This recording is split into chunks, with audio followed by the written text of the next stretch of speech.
Hello, Tungsten Miner here. Last time, talking about thermal expansion, thermodynamics, and all the related mods, we ended up talking about this fractioning still here. So now let's jump into the next machine. Next up, we have the energetic infuser. This allows you to power up items, basically. So here I have a flux capacitor, for example, and if I toss that in here, it's immediately going to start adding power to this flux capacitor because it's basically just a little battery. And it's going to transfer as fast as it can, but the transfer rate is dependent upon two things. One, how many augments you have, and I obviously have quite a few. And also, how fast can this thing dole out power? Or how fast can this thing receive power? Both sides matter because all of these devices have a maximum charge rate. So as you can see, this thing holds a whole lot of power, and as quickly as it's going along, it's still going to take a while. The second thing you can do is energize rich PhytoGrow. Now it has to be rich PhytoGrow. It can't be just any kind of PhytoGrow. But with rich PhytoGrow, if you toss it in there, it's going to transform it into fluxed PhytoGrow. And if you remember, this is going to produce a lot more output in the phytogenic insulator than the regular kind. So here we get 3 beetroots with rich PhytoGrow. If we move up to fluxed PhytoGrow, we're going to get 5. So not quite double, but almost double. So very little power, very little effort required in order to energize your rich PhytoGrow, and you get almost twice as much output. So probably a good investment. The next thing to talk about is this upgrade system with regard to energy cells. So I have here an energy cell, and it's a basic energy cell, which means it can store up to 2 million RF. Oh, I should give myself a wrench before I break this thing. Handy tip, if you shift and right-click a machine with a crescent wrench, it's going to just pick up that machine. And you can see it will power up the machine, storing some power in it. And if I just pluck it out, it's still got that amount of power in it. So I can plop it down someplace. And now if I hit it with one of these upgrades, you can see not only does it change colors, but it's also changed its capacity, so it's become more capable. It's also changed its input and output throughput rates, so now it can accept and dole out power at a much higher rate. And if you take a look, you can see it has retained the power that it had in there. So just because you've upgraded it doesn't mean you've lost anything, you just added more capability. And now it's going to get power at a much higher rate, but of course, I've also increased the capacity, so it's probably not going to take any less time to charge up. So I can pull that out of there, toss it on the ground again, and then hit it with a reinforced upgrade, a signalum upgrade, and finally a resonant upgrade. And now it's at its maximum capacity of storing 50 million RF. And I could toss this in here, and it will take a very good long time to go charge completely.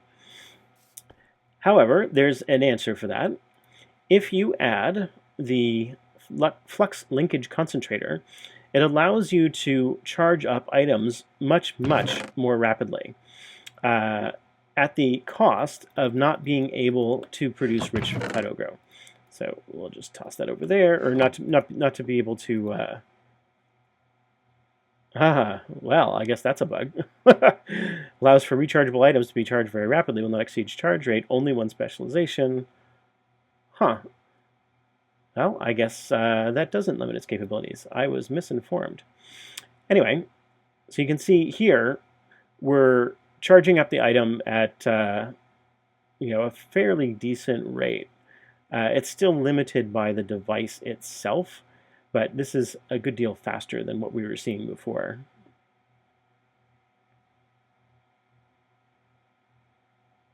This one's charging so much faster because that device can be charged a lot faster.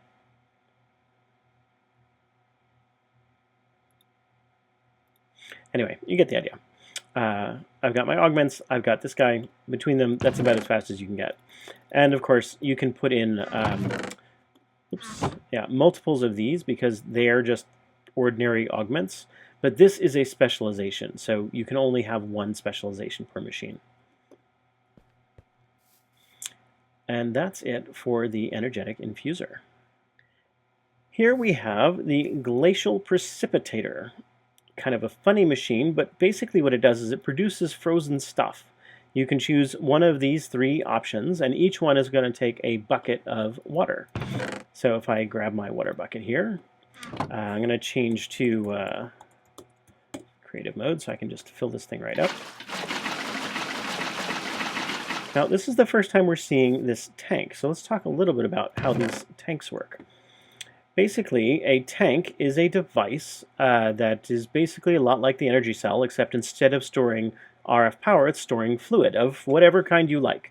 Water, lava, refined fuel, doesn't matter. The initial basic amount is 20 millibuckets, or 20 buckets worth, but you can hit this thing with all the same upgrades that you can hit the energy cell with, and it doubles and doubles and doubles its capacity until I think you're storing like 512 buckets in a single tank with the resonant tank.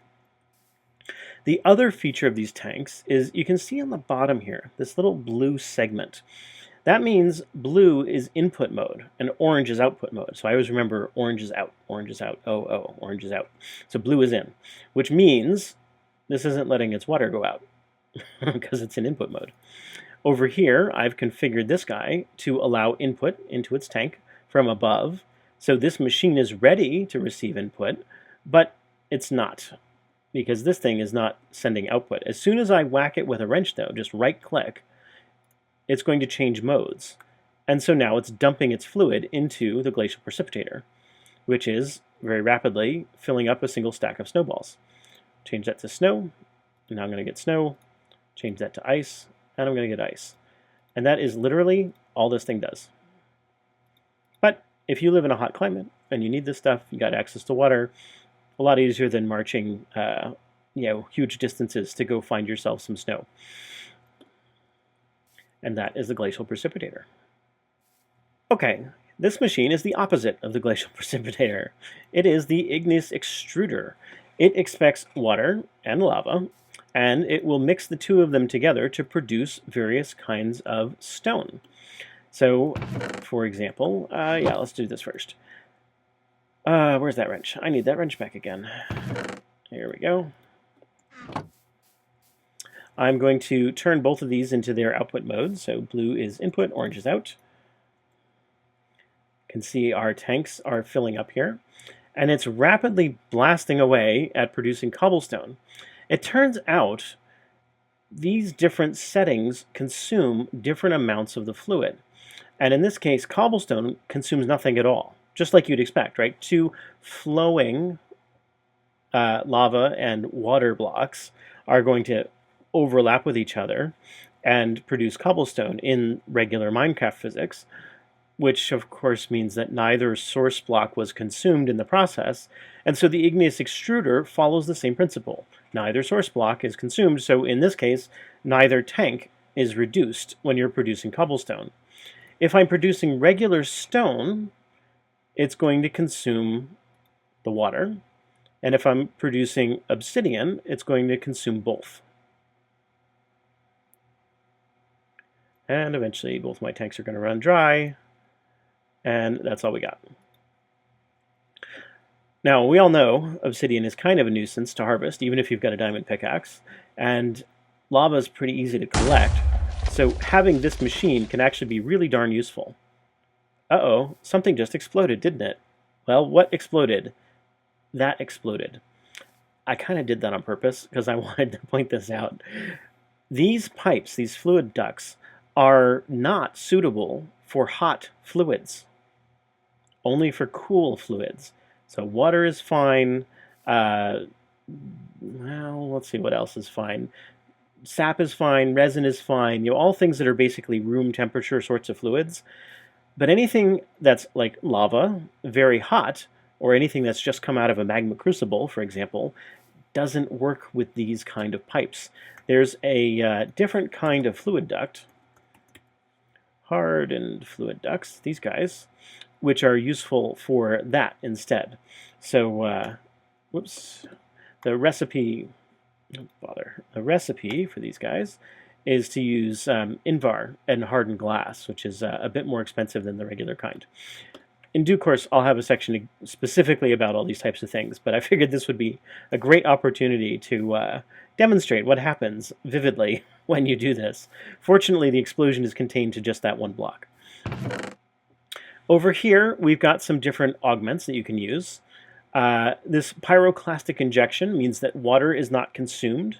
So even in cases where water normally would be consumed, like producing smooth stone or producing obsidian, it won't be. Lava will still be consumed, of course, in the case of producing obsidian. Granitic subduction, dioric subduction, and andesitic subduction will change that middle setting for producing smooth stone into producing one of these specialized kinds of stone, right? So granite, diorite, or andesite. And that way, if you wanted to produce one or another of those, it's easy enough to do so. I can see that's andesite instead of smooth stone. Back to smooth stone. And that's kind of it for your igneous extruder. Next up is the nullifier. And this is the first of the devices that we're looking at in detail. We briefly talked about nullifiers before, but basically they have no interface, and anything you drop in here is just going to go away. It's a trash bucket. You know, you might ask yourself, like, why bother, right? I can just, I don't know, toss these items on the ground, and they'll hang out for a while and then vanish. Or I can go find myself a lava pool, and I can toss them in there, and they'll vanish. Fair enough. All of that is quite true. However, this thing is useful because, one, you don't have to leave items hanging around and potentially trip over them or pick them up, or if you're on a server, that can cause a lot of lag if you have a lot of these items. Two, you don't have to have a lava pool handy, which can have its own hazards, and, likewise, causes lag. And finally, this thing can be piped into, right? So at the moment, it's all closed off, but I can open up a port on the side here and have a pipe connect directly to it. So as you're using these various other machines, and you have outputs, or secondary outputs most likely, that you don't want, you can just pipe them straight into a nullifier and have them just go away, which makes it really super handy. It also works for fluids. So if I change this to output mode, it's going to start pumping that lava directly into the nullifier, which of course means it's just going to go away. So likewise, if you have excess fluids of any kind, this is a great place to dump them. That is your nullifier. Next, we have another device, which means it doesn't require power, called the thermal mediator. Now, it doesn't require power, but it does require coolant. And gelid cryothium is the coolant of choice. But what this thing does is it cools the nearby machines, therefore allowing them to operate at a higher capacity. So here I have a pulverizer with no upgrades, and I have a redstone furnace with no upgrades, so these should work at their slowest possible pace. And I have some iron ore. If I toss the iron ore in here, this machine is going to move along at what you'll have to trust me is a good deal faster than its normal pace. Here goes our iron, going to drop into the furnace, and the furnace is also going to move along at much higher than its normal pace. And that's kind of handy because this doesn't require you to build any augments. It doesn't require any extra power. So you remember I had added augments to my other furnaces, but the trade-off is that the device uses a lot more power when you have that extra speed augment in there. So this is a way to get the extra speed without having to pay the price in extra power. What you do have to do, however, is make this gelid cryothium. And the recipe for that is basically starting with this cryothium dust, which is your blizz powder, niter, snowballs, and redstone. And this you can either get from your blizz rods, which can be pulverized to get better output, or you can put your destabilized redstone on the snowball like we saw before and get yourself some blizz powder. But either which way, you're going to wind up making this gelid cryothium stuff. And that's what you need to fill up this guy in order to get the cooling effect. It does last for a while, though, so don't worry too much about that taking up a lot of your time. So that is your thermal mediator. The next device is the Arboreal Extractor. So again, a device doesn't require power. Machines require power, devices don't. And what this thing does is if you park it next to a tree, it's going to extract whatever fluid comes out of that tree. So here we've got a spruce tree, and I've parked it next to that, so it's slowly, and when I say slowly, I mean slowly, pulling out resin from the tree. Over here I've got an oak tree, and my extractor next to the oak tree is pulling out sap instead. Yeah, that would explain why I've got so little in there. I've had these running for a while, so I was kind of expecting more. I have nullifiers underneath both of these machines to get rid of the excess. Here we go, yeah, so it's pulling out resin a little at a time, and if I'm not pumping it into a nullifier, it actually builds up a little better. However, if you're impatient, as we all are, you can use PhytoGrow in order to expedite the process. So I'm just going to jump straight to the most powerful stuff we've already talked about. And I drop one of those in there. And I'm at 100 now.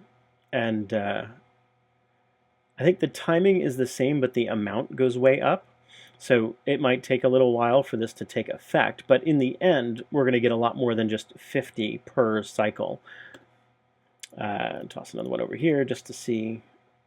I wonder if you need more than that.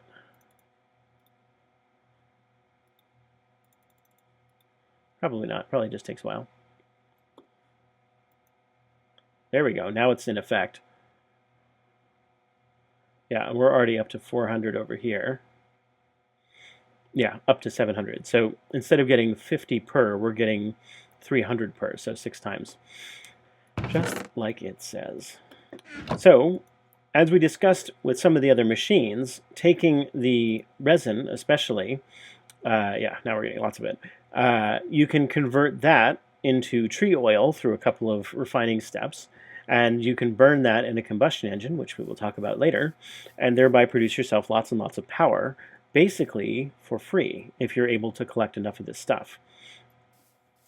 So that's your Arboreal Extractor. Here we have an item allocator, so yet another device.